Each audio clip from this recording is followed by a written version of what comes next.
सर्दियों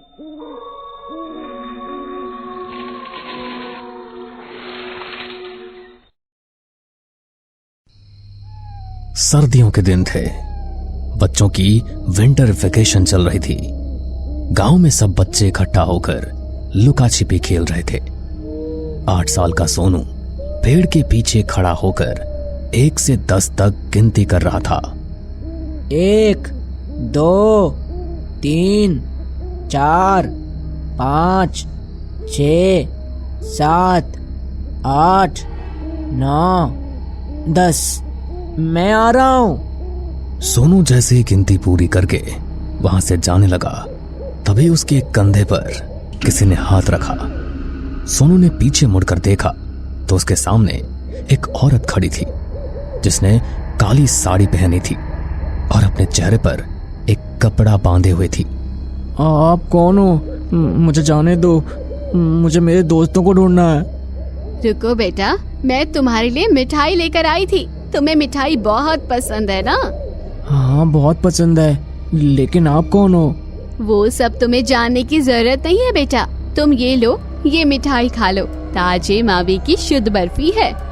सोनू को बर्फी बहुत पसंद थी और वो एक छोटा बच्चा था, इसलिए उसने ज्यादा सोचा नहीं और अपना हाथ आगे बढ़ा दिया। उस औरत ने वो बर्फी सोनू के हाथ पर रख दी, लेकिन इससे पहले कि सोनू वो मिठाई खाता, उस औरत ने अचानक से कहा, बेटा ये मिठाई तुम अपनी मर्जी से खा रहे हो ना? किसी ने तुम्हारे साथ जबरदस्ती तो नहीं की ना? नहीं आंटी, किसी ने मेरे साथ जबरदस्ती नहीं की। मैं ये अपनी मर्जी से खा रहा हूँ। अब मैं खा लूं? हाँ खा लो बेटा। सोनू ने जैसे ही उस बर्फी का एक टुकड़ा तोड़कर खाया, वो औरत तभी वहां से चली गई। सोनू ने वो मिठाई खाई और सीधा अपने घर चला आया। उस दिन के बाद सोनू का बर्ताव पहले से बहुत अलग सा हो गया। जो बच्चा पूरे दिन घर में खेलता और चहकता रहता था, उसने अपने कमरे से बाहर निकलना भी बंद कर दिया। शरीर ऐसा होता गया जैसे तो अंदर से उसके शरीर के खून और मांस को कोई नोच नोच कर खा रहा है। बहुत दिन तक सोनू जब खेलने के लिए बाहर भी नहीं गया तो उसका दोस्त मयंक उससे मिलने के लिए उसके घर आया। तुझे क्या हो गया सोनू? सब बोल रहे हैं तू बहुत बीमार हो गया है। अचानक क्या हो गया तुझे? देख, मैं देवी माँ के मंदिर से तेरे लिए पंडित जी से ये धागा भी बनवा कर लाया हूँ। तो इसे पहन ले, फिर तू बिल्कुल ठीक हो जाएगा। मयंक ने वो रक्षा सूत्र सोनू की तरफ बढ़ाया। उसकी आंखों की पुतलियां ऊपर जाकर पूरी सफेद हो गई थी। उसने अपने बिस्तर के पास रखा फूलदान उठाया और सीधा मयंक पर दे मारा। वो सीधा उसके माथे पर जाकर लगा। मयंक के माथे से खून निकला और वो तुरंत बेहोश हो गया। आवाज सुनकर सोनू की मां कमरे में आई तो मयंक की हालत देखकर उसके होश उड़ गए। वो तुरंत मयंक को लेकर उसके घर भागी। कुछ देर बाद मयंक को होश आया। क्या हुआ था बेटा? तुम्हें इतनी चोट कैसे लगी? गिर गया था क्या? मयंक बस एकटक मधु को देखता रहा और अचानक उसे देखकर वो भी घर की दीवार से सटने लगा।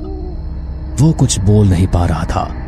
वो सीधा अपनी माँ के आंचल से जाकर लिपट गया। लगता है डर गया है। कोई बात नहीं, खेलने में चोट लग जाती है। आप जाइए। मधु ने हाँ में सर हिलाया और वहां से अपने घर आ गई। जब दिनों बाद भी दवाइयों से सोनू की तबीयत ठीक नहीं हुई तो सोनू के पिताजी ने एक तांत्रिक को घर में बुलाया और घर में झाड़ फूंक करवाई।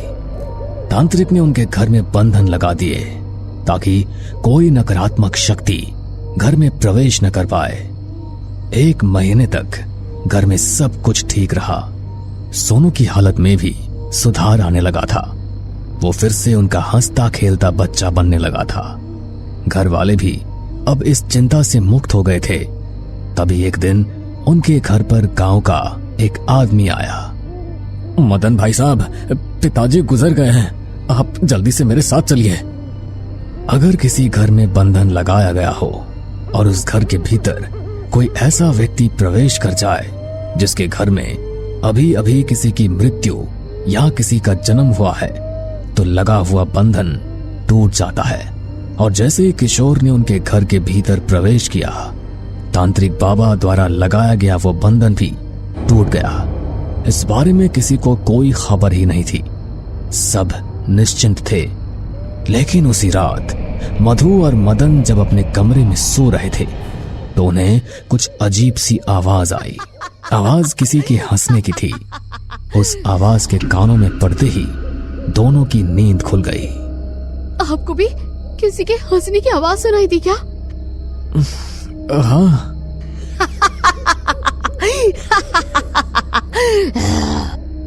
बार बार वो हंसने की आवाज पूरे घर में गूंज रही थी। वो दोनों अपने बिस्तर से उठे। उन्होंने ध्यान से सुना तो आवाज सोनू के कमरे से आ रही थी। उन्होंने सोनू के कमरे का दरवाजा खोला तो सोनू दीवार की तरफ चेहरा करके किसी से बात करते हुए जोर जोर से हंस रहा था। लेकिन उसकी आवाज किसी बच्चे की तरह नहीं थी, बल्कि बड़ी ही भारी और भयानक थी। सोनू क्या कर रहा है बेटा? इतनी रात को जोर जोर से क्यों हंस रहा है?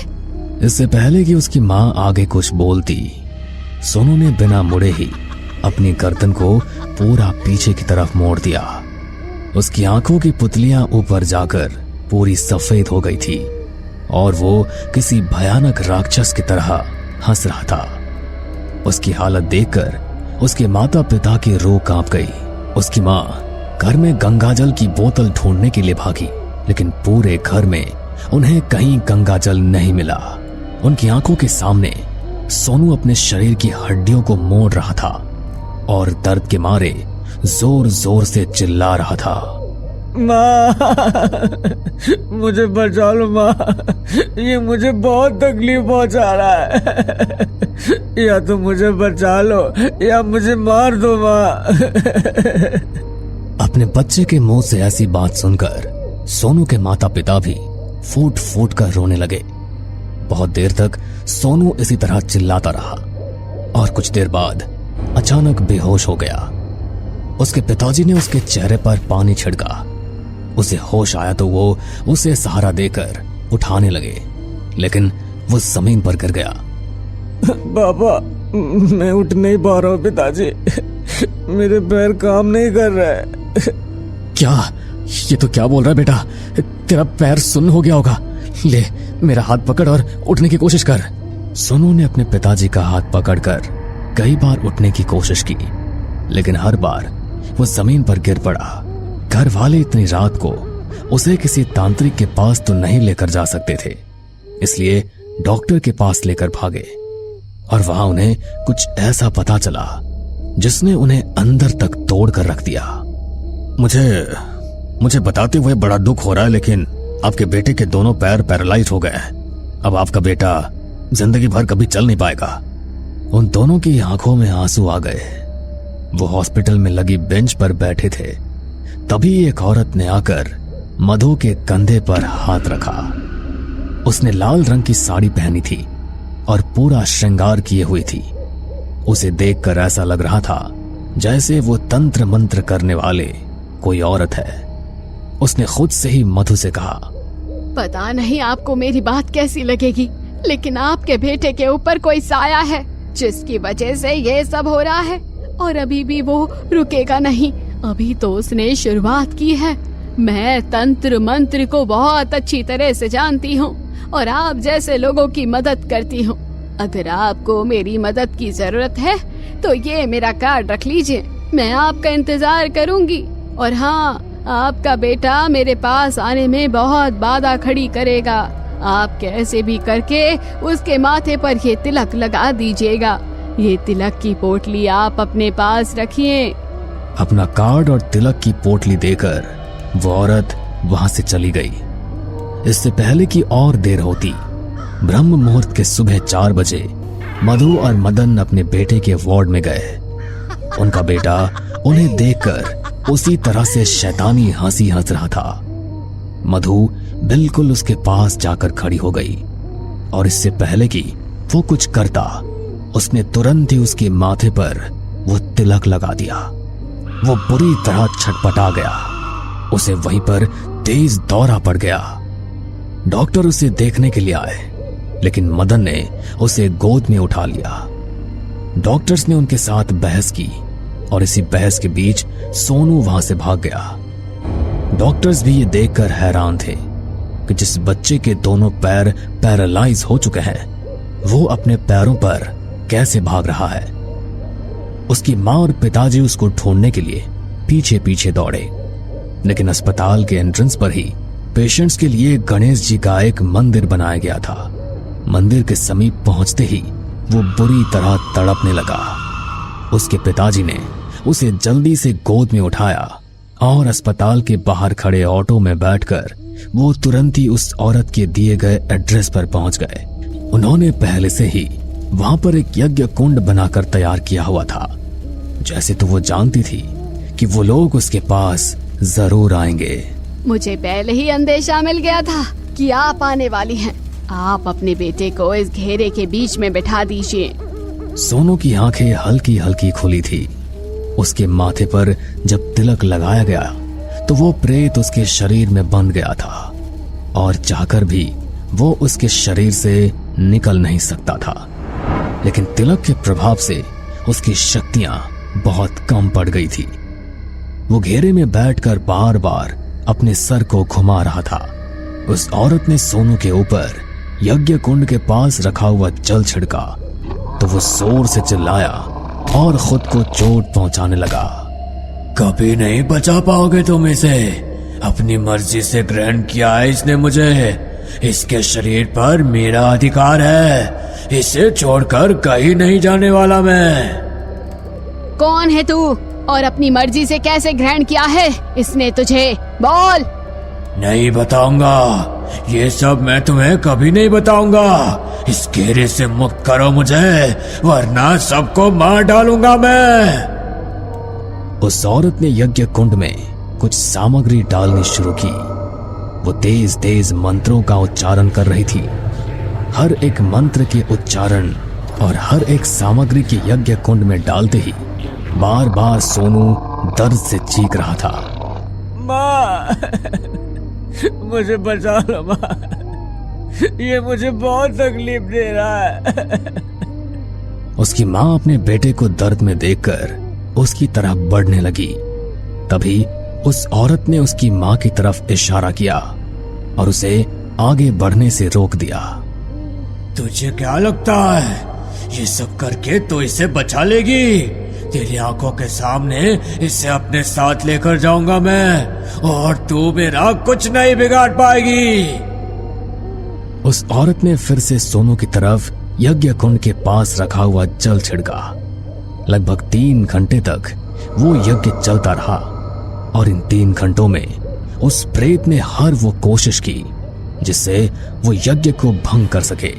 जैसे ही सूरज की पहली किरण यज्ञ करते हुए घर के भीतर पड़ी, यज्ञ संपूर्ण हो गया और सोनू उसी घर के भीतर बेहोश होकर गिर पड़ा। आपके बेटे के ऊपर आई प्रेत बाधा को तो मैंने हटा दिया है और अब वो वापस कभी नहीं आएगा। जिसने आपके बेटे के ऊपर अपनी बाधा को उतारा था उसके पास ही अब वो वापस जाएगा। लेकिन इसके शुक्राने के लिए आप 101 ब्राह्मण को भोजन करा दीजिएगा। आपका बहुत बहुत धन्यवाद बहन जी, जो आपने हमारे बच्चे को बचा लिया। आपने जैसे कहा है हम ठीक वैसा ही करेंगे। हम 101 ब्राह्मणों को भोजन अवश्य कराएंगे। लेकिन क्या मैं ये जान सकता हूँ कि मेरे बेटे के ऊपर ऐसी बाधा को किसने उतारा था? मैं उसका नाम तो नहीं बता सकती, लेकिन इतना जरूर बता सकती हूँ कि वो जो भी है वो प्रेत सिद्धि करके प्रेत को अपने वश में करना चाहता था। लेकिन उसके पास इतनी सिद्धि नहीं थी कि वो उसे अपने वश में कर पाए और वो उल्टा उसी पर पड़ गया। अपने ऊपर से उतारा करके उसने आपके बेटे को खिला दिया था और घाव हमेशा आपका कोई अपना ही देता है और वो कौन है ये आपको खुद ही पता लग जाएगा। सोनू के माता पिता को भी इस बात का दुख था कि उनका बेटा अब जीवन भर चल नहीं सकेगा, लेकिन इस बात की खुशी भी थी कि उनका बेटा अब उस प्रेत बाधा से मुक्त हो गया है। उन्होंने सावित्री जी को उनकी दक्षिणा दी और अपने बेटे को आशीर्वाद दिलाकर वापस घर आ गए उन्होंने सावित्री जी के कहे अनुसार 101 ब्राह्मणों को भोजन कराया। कुछ दिन बाद उन्हें खबर आई कि अचानक ही मदन के बड़े भाई के घर से वो तीनों चल बसे। मदन का बड़ा भाई, उसकी पत्नी और उनका बेटा गौरव तीनों एक एक करके चल बसे। तभी मधु के दिमाग में एक बात खटकी। वो तुरंत ही मदन से बोली, आपको याद है ना, सावित्री जी ने बताया था कि किसी ने प्रेत को काबू करने के लिए कोई सिद्धि की थी, लेकिन वो उसी के ऊपर उल्टी पड़ गई थी। आपको याद है कुछ समय पहले गौरव की हालत कितनी खराब थी? जब हम पिछली बार उनके घर गए थे तो जिस तरह से हमारे सोनू को दौरे पड़ते थे उसी तरह से तो गौरव को पड़ रहे थे। और जब हमारा बेटा बीमार हुआ तभी अचानक माया बहन घर पर आई थी और बताया था कि गौरव के घर से अब सारी बला टल गई है, उन्होंने उसका उतारा कर दिया है। इसका मतलब हमारे बेटे पर वो बाधा छोड़ने वाली कोई और नहीं, आपकी भाभी थी। उन्होंने अपने बेटे का उतारा हमारे बेटे पर कर दिया था। जैसे ये बात उन दोनों को समझ आई, अपनों पर से तो उनका भरोसा ही उठ गया। वो तो अच्छा हुआ कि उन्हें सही समय पर वो औरत मिल गई और उसने उनकी मदद की, वरना तो उनका बेटा आज ये दुनिया छोड़कर ही जा चुका होता। जिन्होंने भी उनके साथ गलत किया उन्हें उनकी करने की सजा तो मिल गई, लेकिन बेचारे सोनू को बिना किसी गलती के पूरे जिंदगी अपाहिज होने का श्राप मिल गया। इसीलिए हमारे बड़े बूढ़े कहते थे कि किसी का दिया हुआ खाना मत, क्योंकि लोगों के जो इरादे हम समझ नहीं पाते, हमारे बड़े बूढ़े वो बहुत पहले ही समझ गए थे। तो आप भी सावधान रहिए, क्या पता आपका कोई अपना ही आपका मीठा बनकर अपनी बाधा आपके ऊपर छोड़कर चला जाए। धौलपुर नाम का ये छोटा सा गांव, जहां जब भी किसी की मृत्यु होती थी तो लोगों के मन में एक अलग ही खौफ बैठ जाता था, क्योंकि जब गांव के लोग मृत व्यक्ति को शमशान घाट में जलाकर आते थे तो उस रात 12 बजे के बाद गांव में एक रुदाली के रोने की आवाज सुनाई देती थी। रुदाली वो होती है जो लोगों की मृत्यु के बाद उनके परिवार के साथ उनका दुख बांटने आती है। उनके रोने से ही उनका घर चलता है। लेकिन धौलपुर गांव में कुछ महीनों से ये सिलसिला चलता आ रहा था। किसी के अंतिम संस्कार के बाद रात में रुदाली के रोने की आवाज, और अगर उस आवाज को सुनकर कोई रुदाली को देख ले तो उसकी मृत्यु निश्चित है। अच्छा हुआ जो ये मर गया, लोगों की जमीन हड़प हड़प कर बहुत आतंक मचाया हुआ था इसने। यार लोग सच ही कहते हैं कि जिंदगी में अच्छे कर्म करो, वरना मरने के बाद भी लोग 4 बुरी बातें ही बोलकर चले जाएंगे। एक मृत इंसान के लिए तो उसका दुश्मन भी अच्छे बोल लेता है, लेकिन ऐसे इंसान के लिए तो उसकी मौत के बाद भी कुछ अच्छा नहीं निकल सकता। ये तो तूने ठीक कहा भाई, लेकिन इसका अंतिम संस्कार हो चुका है। हम सबको अपने अपने घर चलना चाहिए, वरना एक बार उसके रोने की आवाज सुनाई दी और हमें वो कहीं दिख गई तो हमें नहीं छोड़ेगी।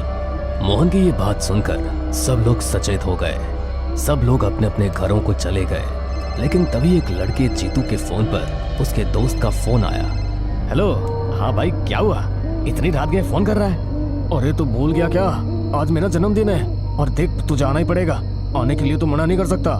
अरे हाँ, मैंने कब मना किया है, आ रहा हूँ। जीतू अपने दोस्त की बर्थडे पार्टी के लिए निकल गया। उन्होंने वहां पर शराब पी और शराब के नशे में जीतू ये भूल गया कि आज रात उसे गांव नहीं जाना चाहिए, क्योंकि गांव में किसी का अंतिम संस्कार हुआ है और रुदाली जरूर आएगी।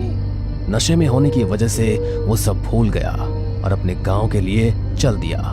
वो अपने गांव की चौखट पर पहुंचा ही था कि उसे किसी के रोने की आवाज सुनाई दी, जैसे तो कोई बहुत ही दुख में गहरा विलाप कर रहा हो।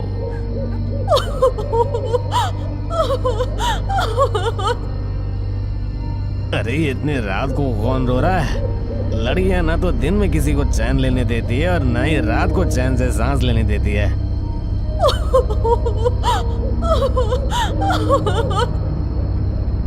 अरे क्या परेशानी है, क्यों रात को रो रो कर हल्ला मचाया हुआ है? जीतू नशे में इतनी जोर जोर से बोल रहा था कि वहां पर रहने वाले सुरेश को उसकी आवाज सुनाई दी। उसने अपनी खिड़की से झांक कर देखा तो जीतू बाहर बड़बड़ा रहा था। अरे ये लड़का पागल तो नहीं हो गया है?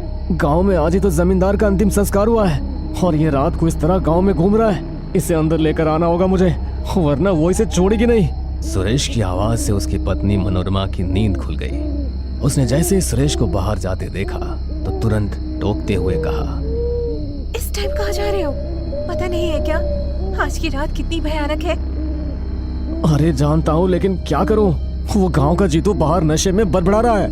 उसे बाहर रहने दिया तो वो मार देगी उसे। जब उसे पता था कि आज की रात क्या होने वाला है तो उसे अपने घर से बाहर निकलना ही नहीं चाहिए था। अगर उसके चक्कर में आपको कुछ हो गया तो क्या होगा? नहीं नहीं, आप कहीं भी बाहर नहीं जाएंगे।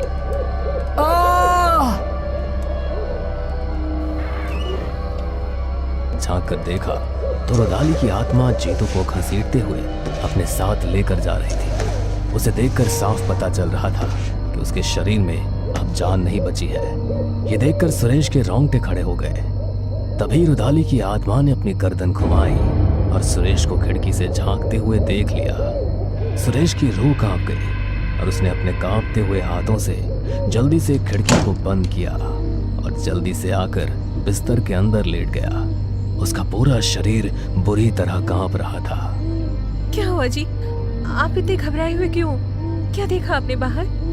मनोरमा, वो रुदाली, उसने जीतू को मार दिया और वो जीतू को अपने साथ लेकर जा रही थी।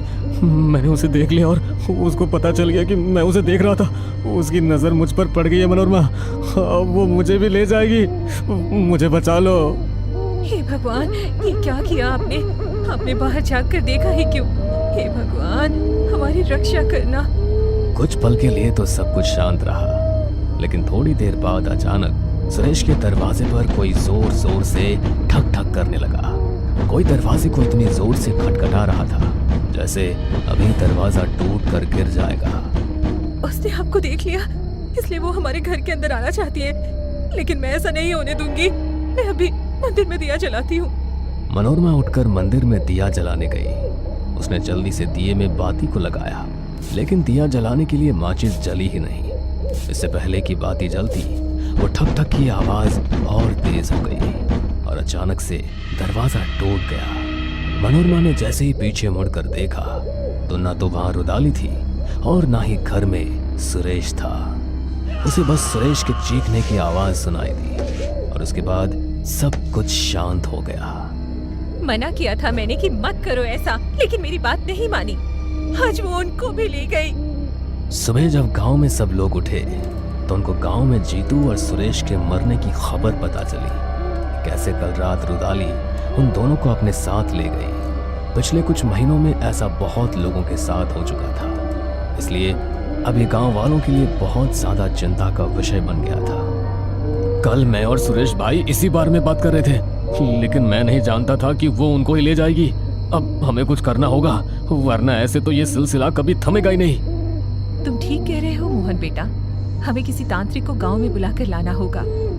अब तो वही हमारे गांव का कल्याण कर सकते हैं। धौलपुर बहुत ही छोटा सा गांव था, इसलिए उस गांव में कोई तांत्रिक नहीं था।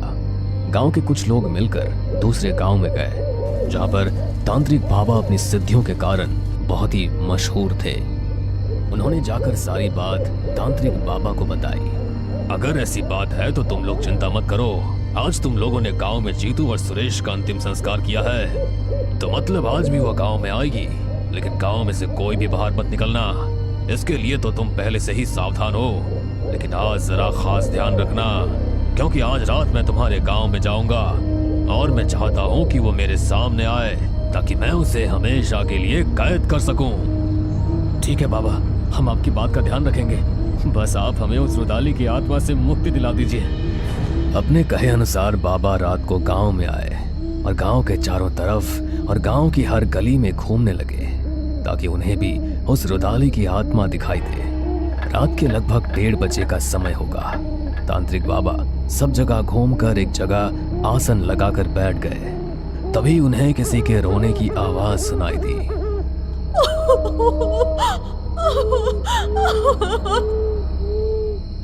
उसके रोने की आवाज सुनकर तांत्रिक बाबा सचेत हो गए और अपना कमंडल और पोटली लेकर उस आवाज की ओर चल दिए। तभी अचानक रुदाली की आत्मा उनके सामने आ गई, लेकिन उसने जैसे ही तांत्रिक बाबा को स्पर्श किया तो उसे बहुत तेज झटका लगा और वो दूर जाकर गिरी। तभी तांत्रिक बाबा ने देर ना करते हुए उसकी आत्मा पर अपने कमंडल से जल छिड़क दिया और उसकी आत्मा के इर्द गिर्द एक गोल घेरा बन गया।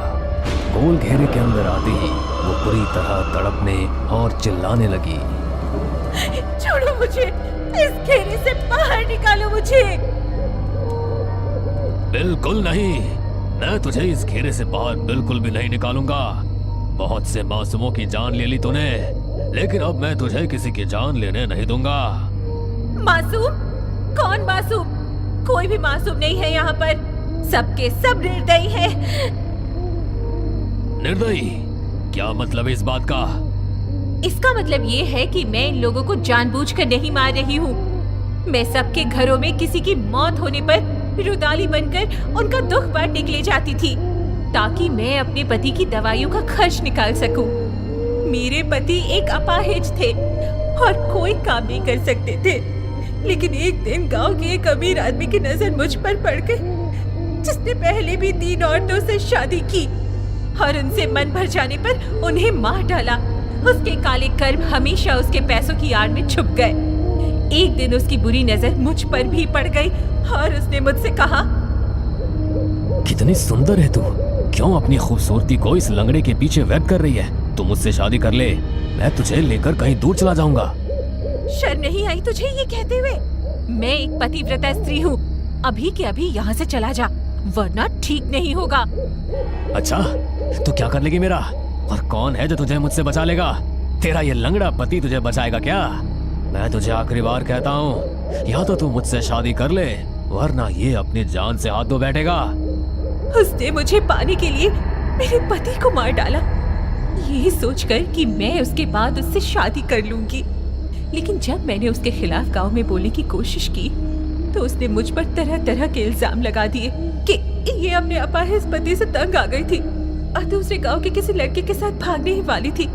पूरे गांव में मेरी बदनामी हो गई और गांव का हर इंसान मुझे दुत्कारने लगा। गांव वालों ने मेरा राशन पानी बंद कर दिया। मैं दिन पर दिन बीमार होती गई।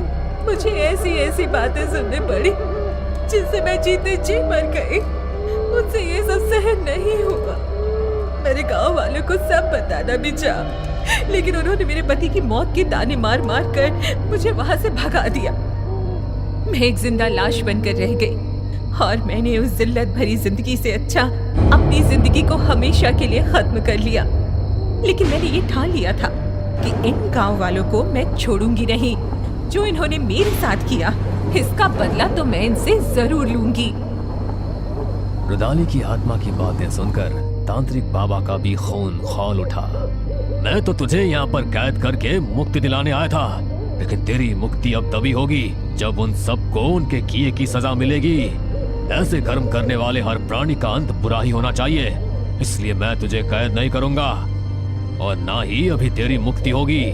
जिन्होंने तेरे साथ सही नहीं किया तो उन सब से बदला ले और उसके बाद ईश्वर के घर जाने के लिए तू अपने आप मुक्त हो जाएगी।